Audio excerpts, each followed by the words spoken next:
seen Cam Ward progress from week 1 to now? Yeah, very positively is probably the way I would explain it. He's very decisive. You know, he's done a great job with his feet the last few weeks too. But he's a tremendously accurate thrower and a very mature decision maker, in my opinion, at this point. You know, for a young guy.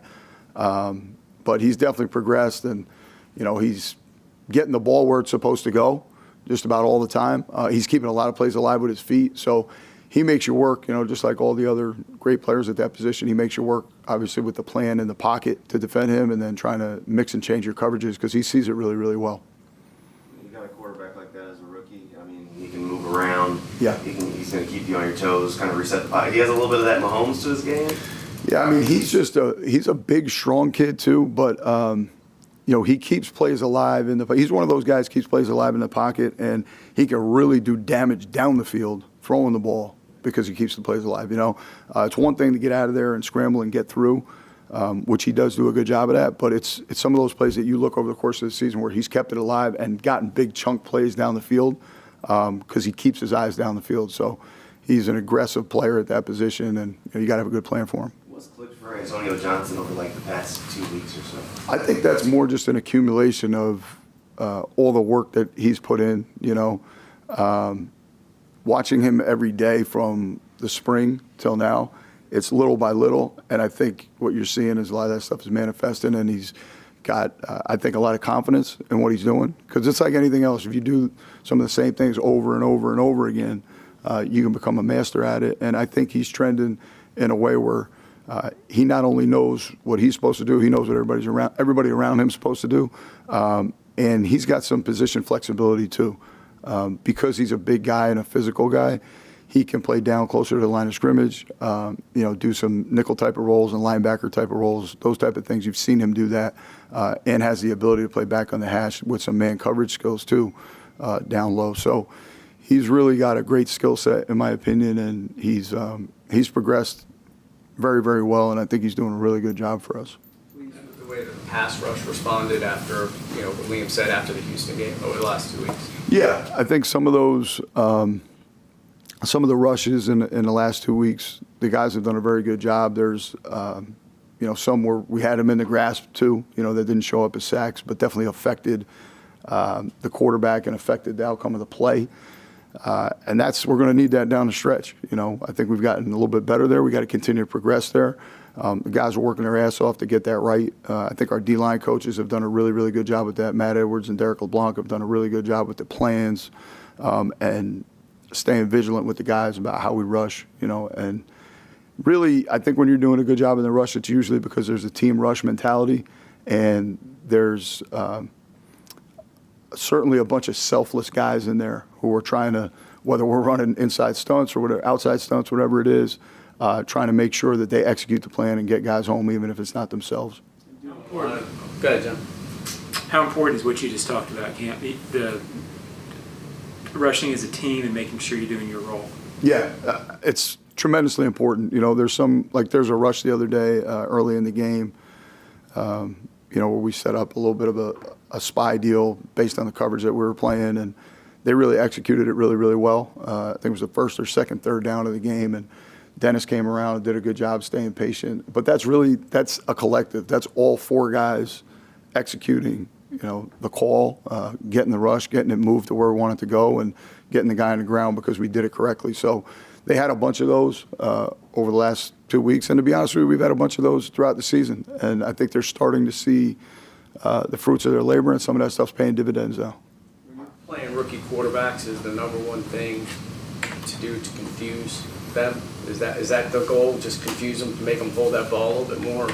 Yeah, I think on the back end, even to speak to what you were just asking about the pass rush, the coverage being tight and the coverage being able to do a good job disguising can often force the quarterback to hold the ball. So those two things working together, I would say that that's usually the case. But this guy is also, in my opinion, he's a sharp kid. He's very mature. I don't see him making a lot of bad decisions back there, which to me is the most impressive thing about him. He's an impressive athlete, but he's impressive as a decision maker and knowing where to go with the ball. So we got to do a good job of that, certainly against anybody, but definitely against him as well.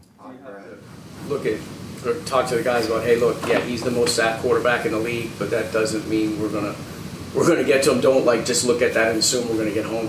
Yeah, I don't think you ever can. I think if you look at their games over the course of the year, they've been playing a lot of tight games. They got the Seattle game down, a one-score game the other day. You look at them play Houston the other day, 2 weeks ago or whatever it was, 10 days ago. They've done a really good job, and they're fighting. They got their players playing hard. So we got to do a great job in the rush, and nobody's looking at this like that type of game. Everybody's looking at it like this is we got to get our best effort and put our best foot forward to execute against these guys. How did Braswell do for you last week? He did a good job. I thought overall he did a good job. I thought both guys did. And I thought Buster overall did a pretty good job too. So having those guys in there and playing a bunch, it's given us, I think it gives you a shot in the arm going down the stretch because, like real football starts at Thanksgiving in this league. That's kind of an age-old saying in the NFL, but you're getting down to the nitty-gritty here, and we got to be at our best. And you want to have guys who've played, and they've been seasoned, they've been battle-tested. And I feel like we have a bunch of guys who've done that because we've played pretty much everybody on the back end. Rayon Lane, I'd say the same thing. On the back end, he's done a good job. From where he started out in the year, I think he's had tremendous progress. And I would say the same thing about Christian. What do you need to see from Newsom? I think Craig's just got to keep going the way he's going. I don't really need to see anything else. I got total confidence in Greg. Love him as a player. I think he's got a ton of skills, certainly when it comes to man-to-man and playing zone. So, yeah, I'm confident as I possibly could be in any of those guys, and especially Greg. Everybody talks about pass rush, but how much pride, how important is it to be playing the run as well as you guys are? Yeah, I think if you're stopping the run, you're making people one-dimensional, and that's important. I mean, I think there's an emotional high that comes from big plays in the pass game, but there's a physical high that comes from being able to run the ball on somebody. I don't think there's a more helpless feeling in football than somebody being able to run the ball and kick your ass down the field. So that's something that is very, very important to us. We kind of hold sacred in our room, making sure that we're doing a good job of that. And when we're not, it's not good enough. It's not acceptable. And I think the guys have taken to that, to not stay blocked and do your job, do your 111th, but then go do some more. Go find a way to get to the football. I think that's a really important part of run defense, and I think our defensive backs and defensive backs coaches have done a very good job of that, of spreading that culture around the room because, in this league they're going to make the corners tackle because they don't think corners can tackle. And you got to have guys at that position that are physical enough to do it, that want to do it. Culturally there's buy-in to that on our end. So that's another thing, like even asking about those guys, I think they've both done a really good job. I thought even in a run game, Greg had some physical reps the other day, taking on pullers and all kinds of stuff. So, yeah, to your point before, I think both of those guys have done a good job. Appreciate it. Good job, Bill. Happy Thanksgiving. After last week, the turnovers were probably up and down.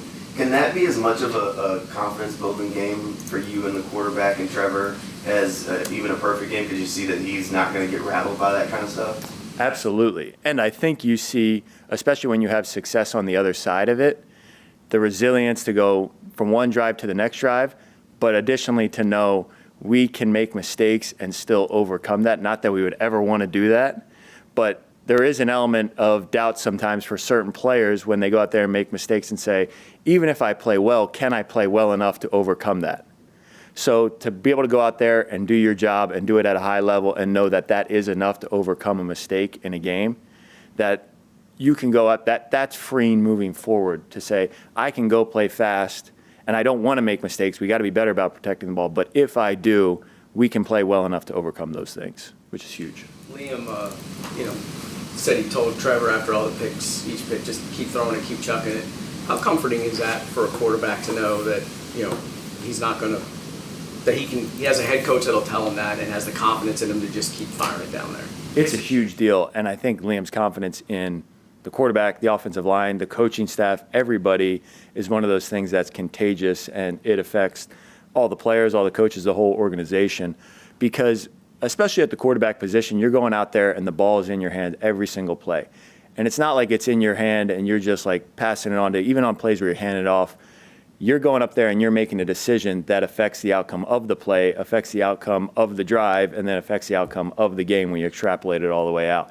So a lot of guys can get in their head and take that and turn it into the weight of the world every single time they got to go out there and make a play, which turns into a mistake becoming, oh, that's costing the team the game, or I'm doing all this. And it becomes this, like kind of this series of events where guys end up, falling into bad patterns of habit and mental spaces. But to go out there and know, like, I can make a mistake and they still have confidence in me and I can go out there and play fast is huge for a quarterback to be able to go out and play at his highest level.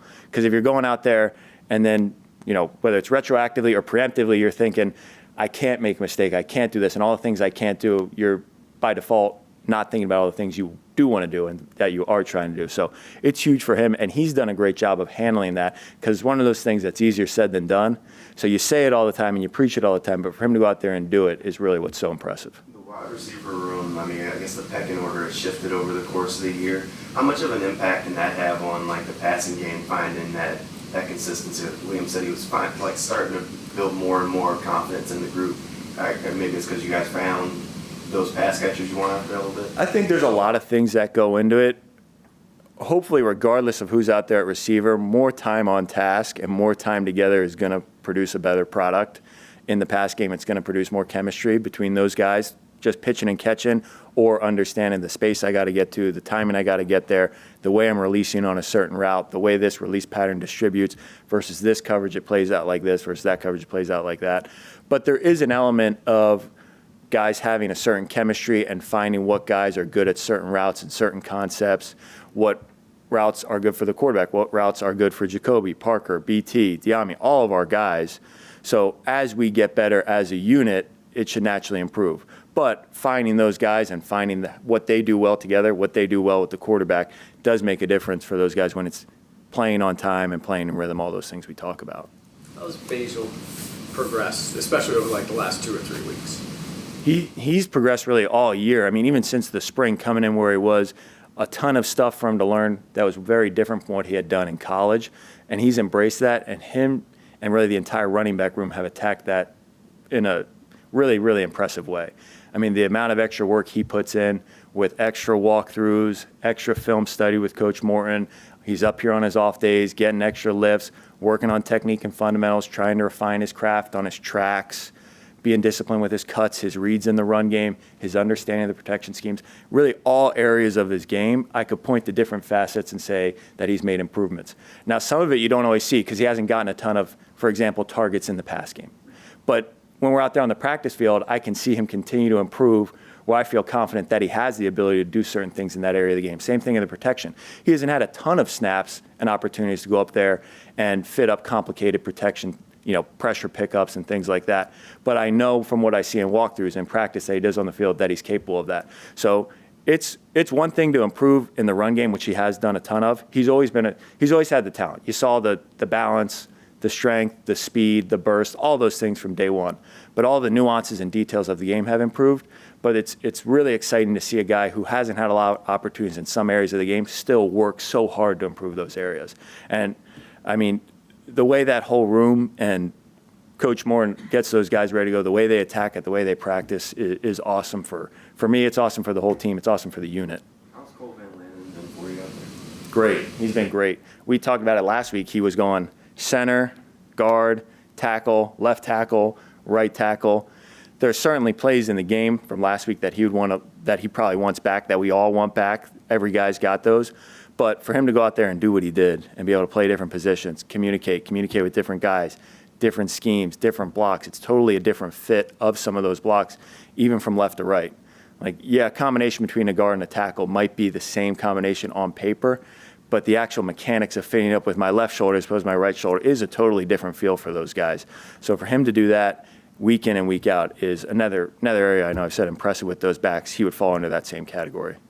Strange, just getting him back. He caught a pass, I think the first pass of the game. Yeah. How good was it to get him back kind of in the flow and the mix of things really quickly? Huge. like we mentioned before we got him back, he adds a ton of value in attacking defenses in the pass game and the run game. He can do so much. From a route standpoint, you saw that's a deeper route. He has a bunch of underneath catches where he's catching and running, so he can really run a pretty full route tree from a tight end perspective. I mean, he can be flexed out and running routes that receivers run. And then in the run game, he's in line, he's off the ball, he's he's going back and forth in the backfield, he's motioning and doing a bunch of things.